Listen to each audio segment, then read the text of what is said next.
Então, bom dia. Live from Esposende, Rio Cávado, aliás, a foz do Rio Cávado. E aqui uma coisa que nós vamos ter que pensar muito nos próximos anos em Portugal, que é se faz sentido estarmos a tentar proteger praias por causa de erros que os homens cometem contra a natureza. Mas enfim, isso fica para outro dia. Edição da Cor do Dinheiro do dia 21 de Abril do ano da Graça 2022. O meu nome é Camilo Lourenço e, como sabe, todas as manhãs estamos aqui a fazer a análise da situação, aliás, da economia e da política nacionais. E hoje eu encurtei propositadamente a agenda, até porque alguns dos assuntos carecem de análise mais aprofundada e vamos deixar para amanhã. Períodos de ordem do dia. Vamos começar pelo Corporate Talks de ontem em Barcelos, mesmo aqui ao lado. Correu bem, foi a segunda edição. Muito empenho, muita participação, muita discussão, bons membros do painel e assuntos com um peso muito relevante para aquilo que é a situação que Portugal vive, nomeadamente questões sobre literacia financeira. Já agora aproveito para dar os parabéns ao trabalho fantástico que a malta do IPCA, o Instituto Politécnico do Cabo e do Ave, realizam, e fica prometido uma próxima ocasião que eu vier aqui a esta zona a fazer um trabalho lá, porque eles têm feito um trabalho realmente brutal. Bom, agora, assuntos do dia. Macron ou Le Pen? Ontem foi um debate importante da televisão francesa. Não fugiu aquilo que é tradicional, Marine Le Pen a tentar a puxar para si um ar mais moderado, coisa que ela não é, na realidade e no fundo, e Macron a tentar defender-se. Há ali dois conceitos diferentes do mundo e há ali dois conceitos diferentes na União Europeia. Muito preocupante quando Le Pen diz que quer mudar a natureza da União Europeia, porque o que ela quer mudar na natureza da União Europeia é um perigo. E eu estou convencido mesmo que se Le Pen ganhar, alguns dos traços fundamentais daquilo que é o modelo, o travejamento básico da União Europeia poderão mudar, não necessariamente para melhor. Em todo caso, como já disse aqui várias vezes, nomeadamente num dia D, eu estou convencido que, apesar de tudo, Emmanuel Macron tem vantagem e provavelmente no domingo voltará a ser reeleito Presidente de França. Ponto seguinte, o PCP. O PCP nunca para de nos surpreender. They never cease to surprise me, como dizia alguém muito conhecido. E neste caso, o PCP não desilude pela negativa, porque hoje, como sabe, o presidente da Ucrânia, Volodymyr Zelensky, vai falar ao Parlamento português e o PCP faz questão de não estar presente. Depois daquelas desculpas esfarrapadas e estúpidas que deu quando disse que estava contra, ou que era contra o discurso de Zelensky no Parlamento português, ontem a deputada Paula Santos veio explicar o inexplicável, que é porque é que o PCP ia estar fora do Parlamento hoje. Eu, como disse aqui várias vezes já, suspeito que se as eleições fossem agora o PCP ainda tinha uma votação mais baixa. Isto é um ultraje e é uma afronta à democracia. Se calhar é aquilo que o PCP não consegue viver bem.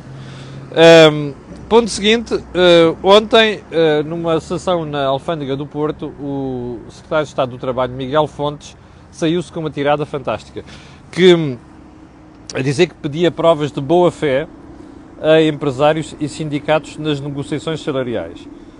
Whatever that means. Whatever that means, eu vou-lhe explicar o que é que isso quer dizer.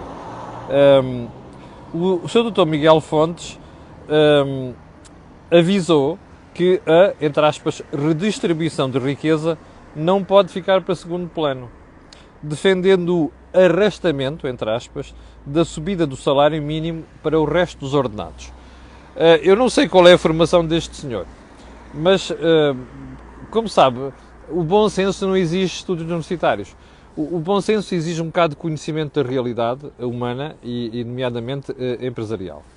E este senhor não deve saber do que fala, porque ele diz que reconhece o atual clima de incerteza, mas diz também que isso não pode afastar o governo do objetivo de criar algum nível de estabilidade nas trajetórias de vida das pessoas.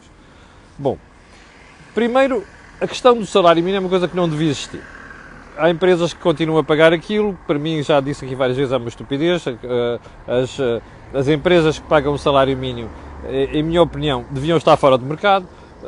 Mas isso é uma discussão para outra altura. Agora, o que este senhor não pode fazer é, depois do governo ter fixado um salário mínimo, pegar nisto e dizer assim, bom, agora os outros que estão mais acima têm que subir também. Eu compreendo o drama dele. Quer dizer assim, em Portugal já estamos com 25% da população com salário mínimo. Perdão, sim, à volta de 25% da população ativa. Com salário mínimo. Agora, o problema grande que nós temos é o encostamento do salário mínimo no salário médio. E estes senhores estão preocupados com isso. Só que agora dizem às empresas, olha, agora vão vocês aumentar cá para cima. Ele não percebeu ainda que as empresas só podem aumentar salários se houver condições para isso. Ainda ontem falámos aqui em Barcelos da excessiva carga fiscal e contribuições que incide sobre as empresas e sobre os trabalhadores. Ou seja, sobre o trabalho em geral. E que isso impede as pessoas de terem salários mais elevados. Esta gentinha, que não tem 2 dedos de testa, em vez de pensar nestas coisas, vem com estas tretas para ver se fica bem. Aliás, se o senhor secretário de Estado está tão preocupado com a distribuição de riqueza, então comece por dar o exemplo no Estado, não é? Já fazer aumentos salariais, é óbvio que não pode fazer. Aumentos salariais de acordo com a inflação, é óbvio que não pode fazer. Portanto, isto aqui não passa de retórica estúpida e barata, até faz a impressão como é que este tipo de gente quando chega aos governos. Mas enfim, sobre a história dos salários voltaremos a falar daqui a bocadinho.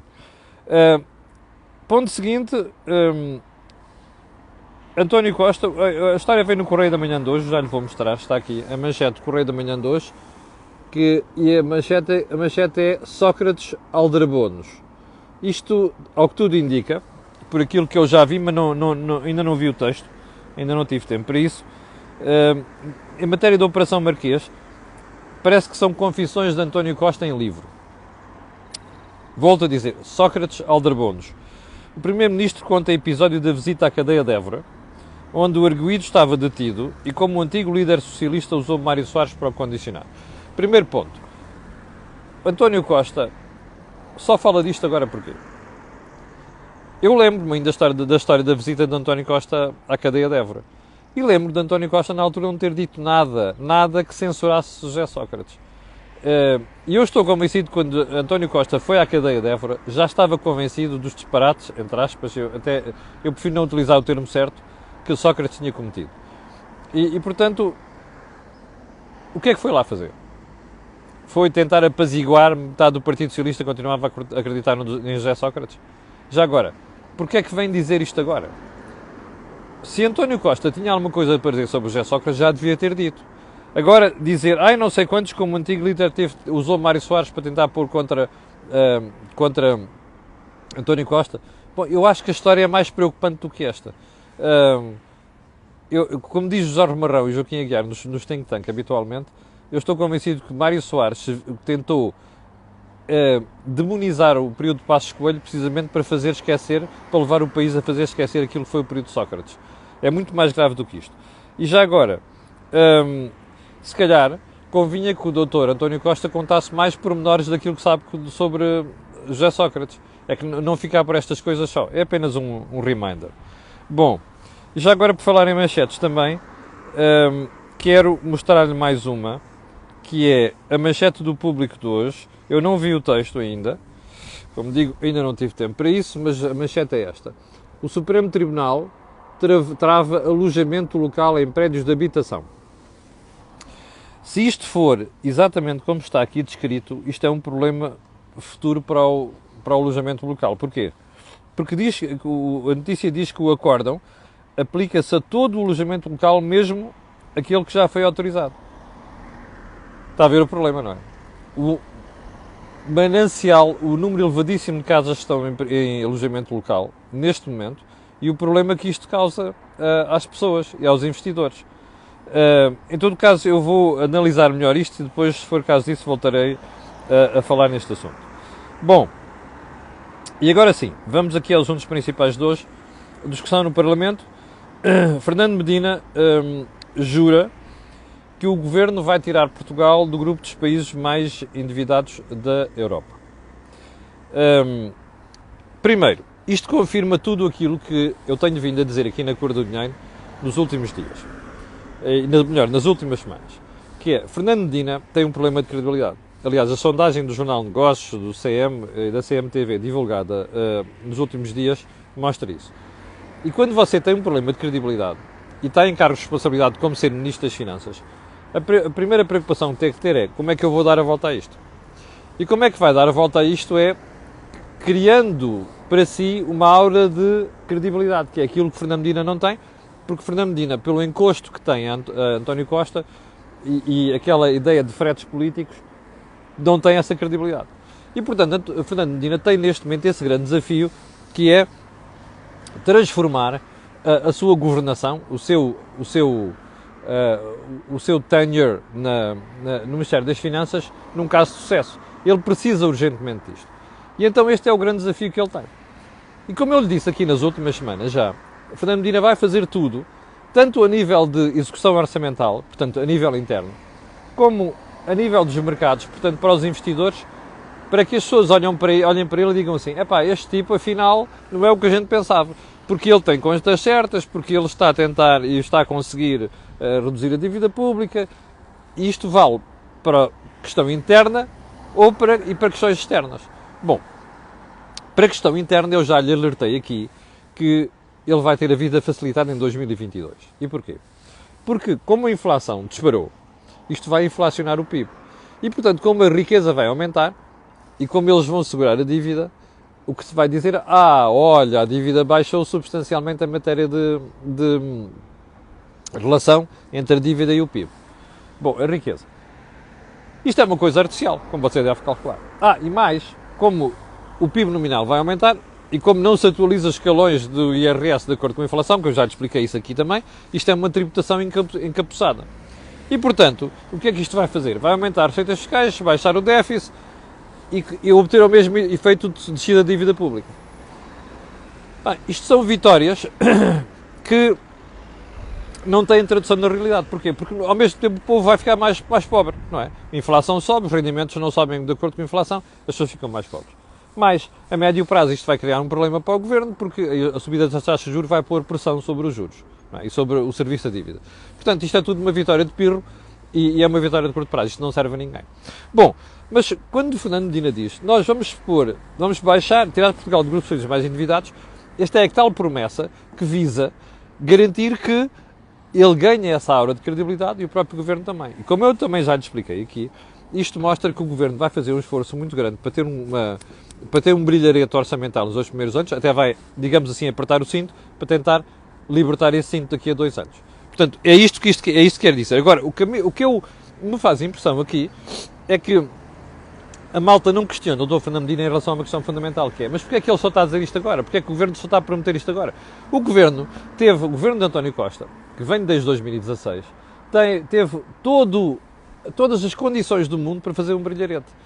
Se António Costa tivesse tido juízo do ponto de vista financeiro, Portugal neste momento tinha uma dívida equivalente mais ou menos a 100% do produto interno bruto. Tinha feito um brilharete, realmente, e nós neste momento estávamos numa posição completamente diferente para enfrentar a crise que aí vem.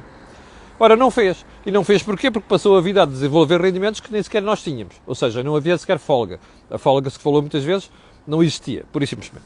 E, portanto, é pena que Fernando Medina só agora tenha acordado. E mesmo assim vamos ver se vai cumprir isto.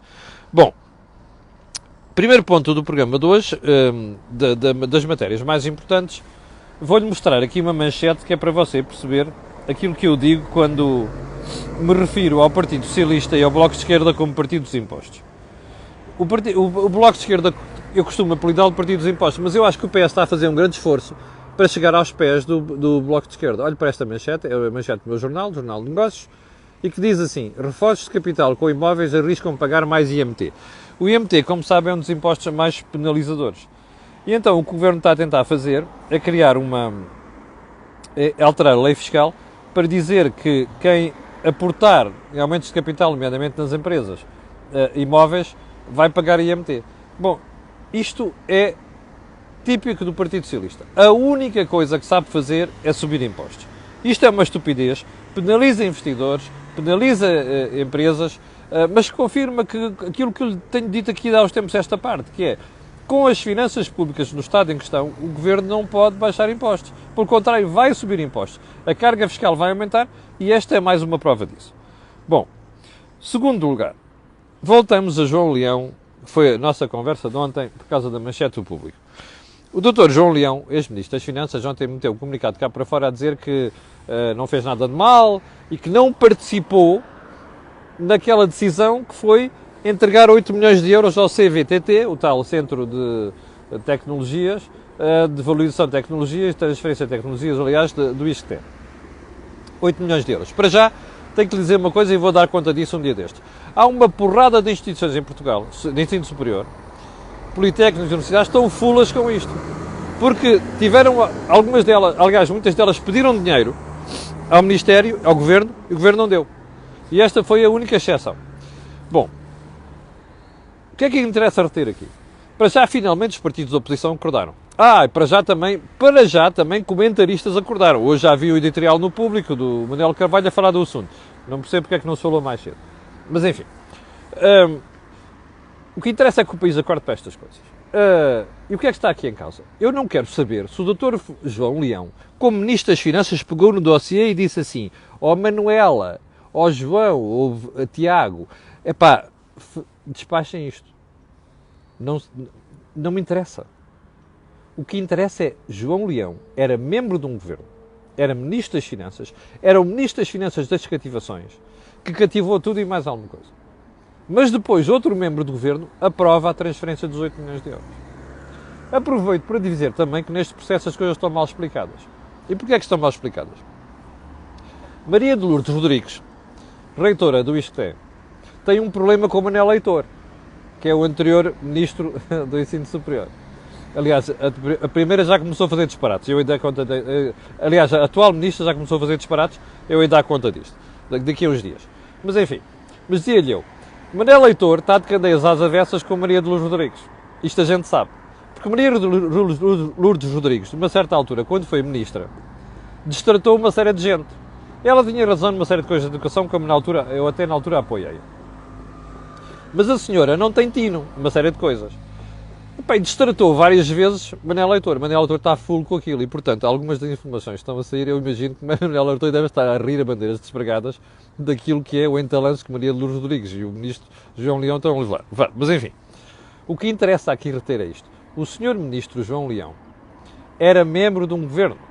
Alguém no governo tomou uma decisão sobre aquela matéria. Portanto, não me interessa nada que João Leão venha dizer eu não decidi aquilo. Porque o conflito de interesses está lá.